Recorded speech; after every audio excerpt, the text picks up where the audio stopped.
Hi, this is We the Sweet, and I am Chef Leanne. Last week, I asked what Ruby dessert you wanted me to make. The popular response was brownie.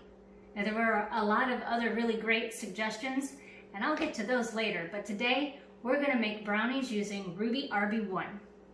Now, I don't want to get too technical, but Ruby has a very delicate pH balance, which means water, milk, or even lemon juice that's added to your recipe is gonna change its color. That's just science. My go-to solution for that is beetroot powder. I mean, obviously you can use some red food coloring to bring the pink back up to color, but I'm not a fan of the red dye 40. So I like to kind of keep it natural. Now, beetroot powder has a very mild flavor, and it doesn't take a whole lot of it to get the color to come back up to pink. So I'll be really honest with you, I'm not entirely sure how this is gonna work out. I'm gonna do my best by adding a little bit of the beetroot powder to the brownie recipe to see if it'll keep the pink, but chances are it's not going to. And you know what? That's okay. I can add red dye food coloring to it, but I'd rather not.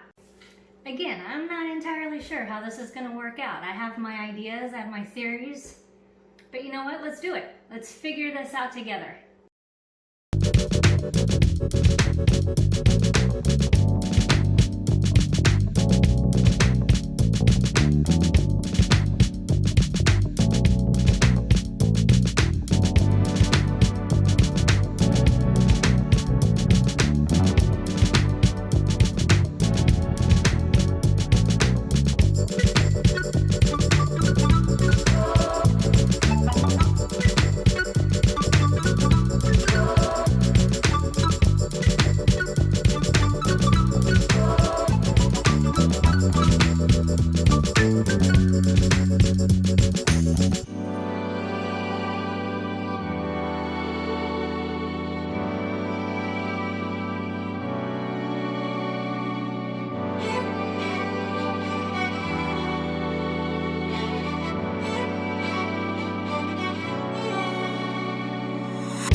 As I suspected, we did not get a pink brownie.